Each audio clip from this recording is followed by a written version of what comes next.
Nós vamos dar sequência agora, pessoal, ao estudo do crânio, estudando os principais acidentes ósseos. Nós vamos obedecer as mesmas regras da aula anterior. Nós vamos ver a vista anterior, depois a vista lateral, depois a vista inferior e depois a vista interna. Nós vamos olhar sempre de cima para baixo e da frente para trás. Então, se eu colocar essa peça aqui, a gente já sabe da aula anterior que esse primeiro osso aqui que forma a região da testa é o osso frontal. Ele faz parte da calota craniana e da parte anterior aqui da face. Vamos deixar aqui de ladinho por enquanto e vamos concentrar nossos estudos aqui na vista anterior. Vou afastar aqui a mandíbula, vou pôr essa peça aqui também voltada. Vou pôr essa peça aqui também voltada anteriormente para facilitar nosso estudo.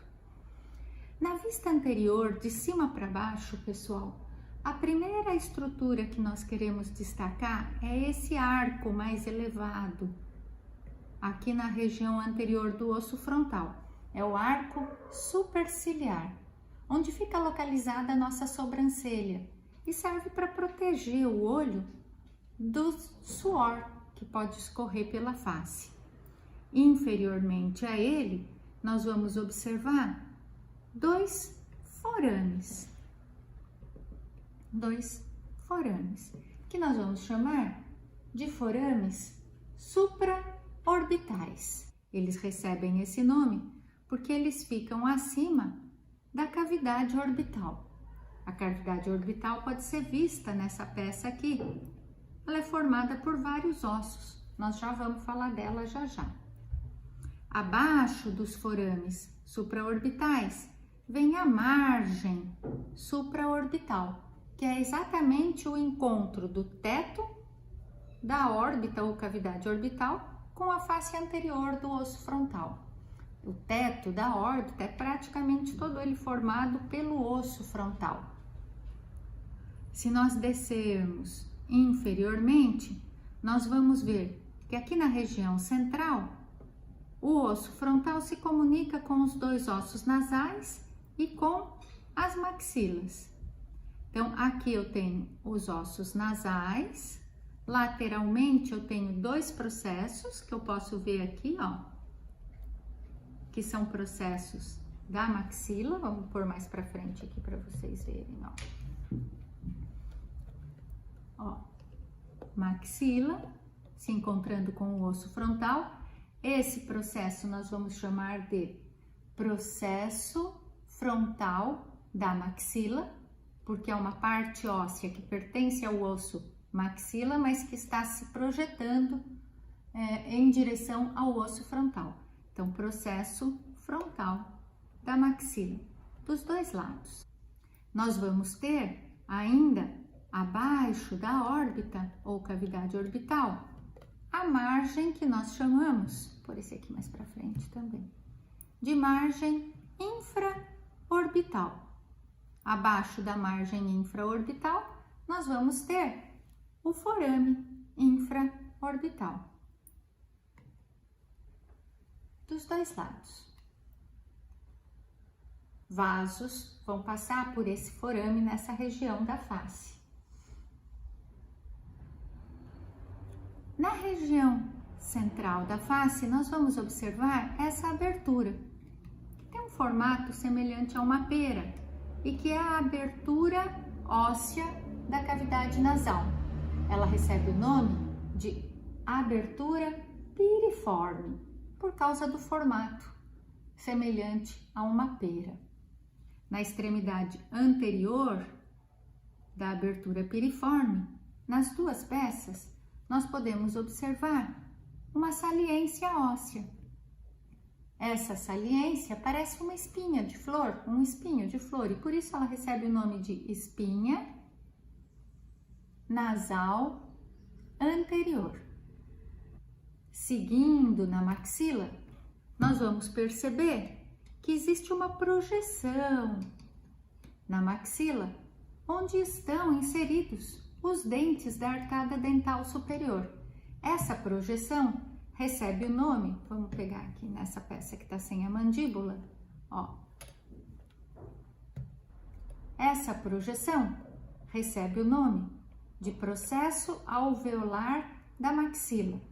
Nela vão existir outros acidentes ósseos que nós não vamos destacar, mas inferiormente vão existir pequenas cavidades em forma de cone, que são os alvéolos dentais, onde vão estar inseridas as raízes dos dentes da arcada dental superior. No interior da abertura piriforme, nós podemos visualizar, formando o septo nasal, o osso vomer, que já foi estudado por nós na aula anterior, e bem lá no fundo, o osso etimoide, com a sua lâmina perpendicular que vai se unir ao osso vomer, aí uma parte dele, para formar o esqueleto ósseo do septo nasal. Ainda vão existir 3 conchas nasais, que eu vou usar agora esse esqueleto para tentar mostrar para vocês. Deixa eu afastar esse aqui. Nós temos 3 conchas nasais formando saliências ósseas na parede lateral da cavidade nasal. Nós conseguimos visualizar bem aqui na peça, vou tentar colocar bem próximo para vocês, a concha nasal inferior. Tudo que eu tô falando aqui tem dos dois lados. A concha nasal inferior é um osso par, que se articula com a maxila e que forma essa saliência em formato de concha na parede lateral da cavidade nasal. Acima dela vão existir mais 2 conchas. A concha nasal média e bem lá próximo ao teto da cavidade nasal, não é possível visualizar na peça, a concha nasal superior. Essas 2 conchas, a média e a superior, pertencem ao osso etimoide.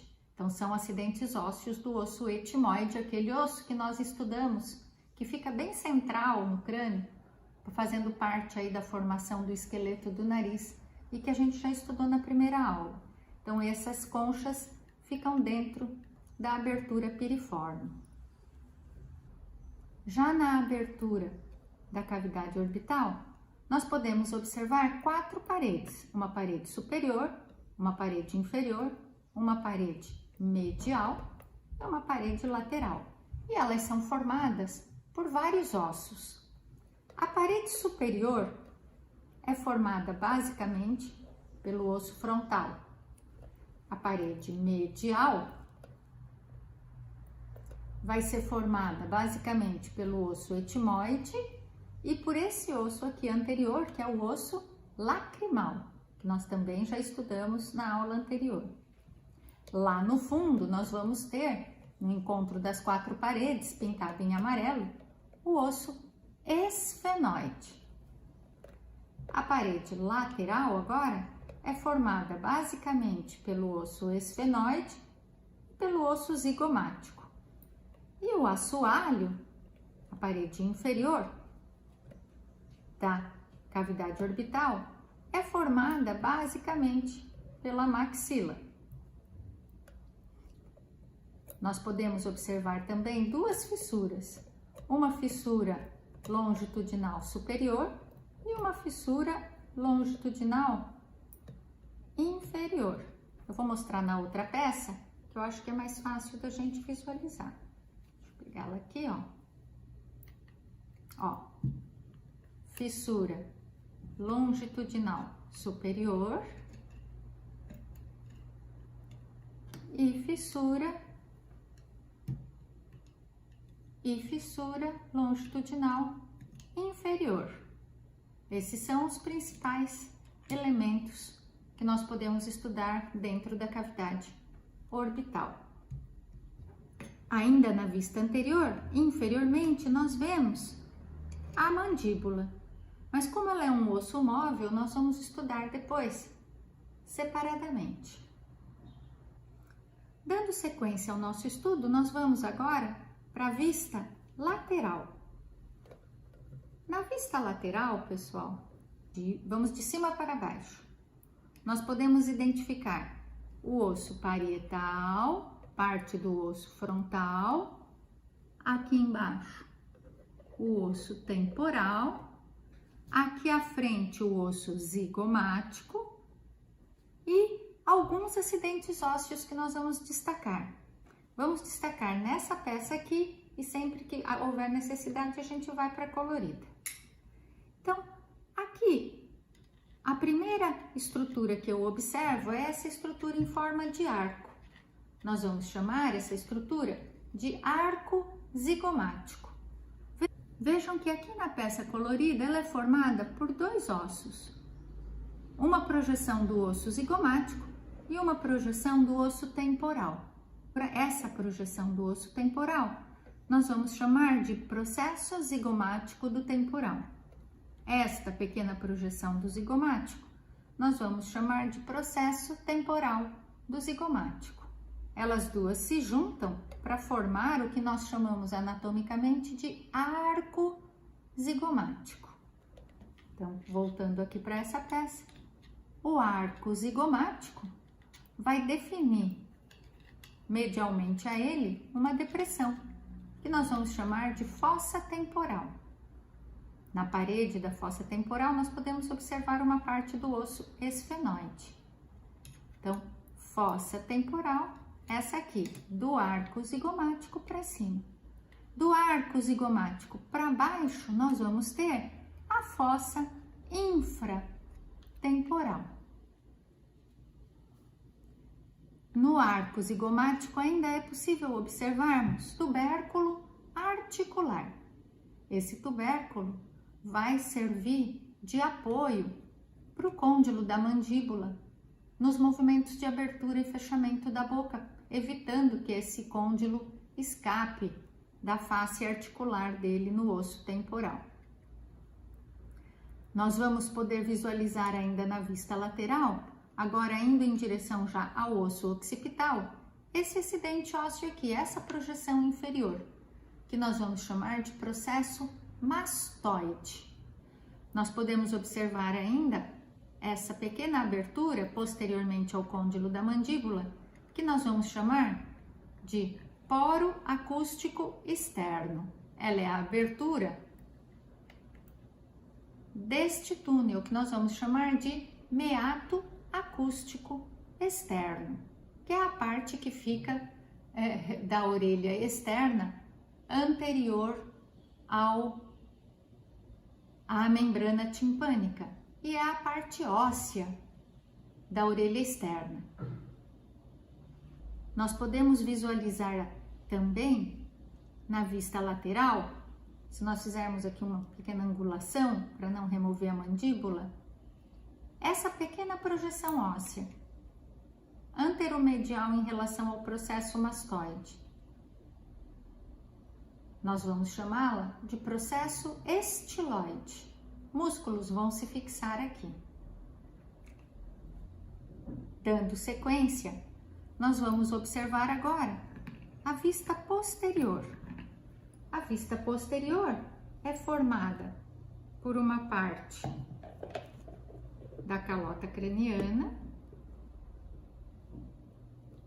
e que pertence ao osso occipital e pelo osso occipital propriamente dito. Nós vamos observar nessa vista posterior esta saliência óssea aqui, que é a protuberância occipital externa. Ela recebe esse nome porque depois nós vamos estudar internamente uma protuberância occipital interna. Lateralmente a ela, é possível visualizarmos uma linha, que nós vamos chamar de linha nucal superior. Então, aqui, ó, lateralmente a ela, vão sair duas linhas, que nós vamos chamar de linha nucal superior. Músculos vão se fixar aí. Indo em direção inferior, nós podemos observar uma crista, que nós vamos chamar de crista occipital externa.